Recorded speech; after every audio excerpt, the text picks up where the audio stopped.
মঙ্গলবার দুপুরে বালিকা শহরে দীপালি নগরে দোল উৎসব অনুষ্ঠানে অংশগ্রহণ করলেন বালুরঘাটের সাংসদ তথা কেন্দ্রীয় শিক্ষা প্রতিমন্ত্রী সুকান্ত মজুমদার।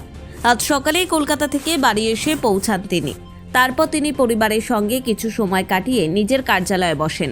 সেখানে দলীয় কর্মীরা সুকান্ত মজুমদারকে রং মাখান। অন্যদিকে সুকান্ত মজুমদারও সকলকে রং মাখিয়ে আনন্দ উৎসবে মেতে ওঠেন। এরপর তিনি দীপালি নগর মাঠে দোল উৎসবে অংশগ্রহণ করেন, যেখানে সুকান্ত মজুমদারের পাশাপাশি উপস্থিত ছিলেন বালুরঘাটের বিধায়ক অশোক কুমার লাহিড়ী, তপনের বিধায়ক বুধরাই টুডু সহ অন্যান্য বিশিষ্টজন। আজ সারাদিন এই অনুষ্ঠানে থাকবেন তিনি। আর কোনো কর্মসূচি নেই বলে জানিয়েছেন তিনি। শুধুমাত্র দীপালি নগর নয়, বালুরঘাট শহরের বিভিন্ন জায়গায় দোল উৎসব অনুষ্ঠিত হয়। সাধারণ মানুষ নাচ গানের মধ্য দিয়ে দোল উৎসবে মেতে ওঠেন। আজকে দোল পূর্ণিমা, দাদা কি বলবেন? আপনাদের মাধ্যমে পশ্চিমবঙ্গের এবং পশ্চিমবঙ্গের বাইরে যেখানে যেখানে বাঙালিরা আছে তার সাথে অন্যান্যদেরকে সকলকে আমার তরফ থেকে দোলের অনেক অনেক শুভেচ্ছা, অভিনন্দন।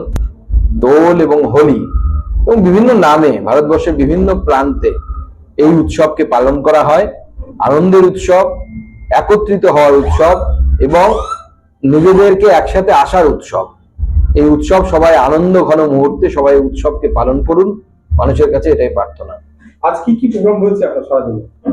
দেখুন, আমাদের এখানে আমরা জানি প্রত্যেকবারই আমরা করি, আমাদের কালচারাল প্রোগ্রাম হয়, সেখানে বাংলা গান। এবার সেখানে ফকিরা নামে একটি ব্র্যান্ড আসছে, যারা বাংলা ফোক মিউজিক নিয়ে অর্থাৎ বাংলা লোকসঙ্গীত নিয়ে তারা গান পরিবেশন করবে এবং সেখানে প্রচুর মানুষ একত্রিত হয়। কচিকাচারাও আসে, জেনজি তারাও আসেন। তো সবার সাথে মিলে মিশে একসাথে রঙের উৎসবকে উদযাপন করা, এটাই আমাদের উদ্দেশ্য। বালুরঘাট থেকে মন্টে সিংহ রিপোর্ট, কুলিক নিউজ।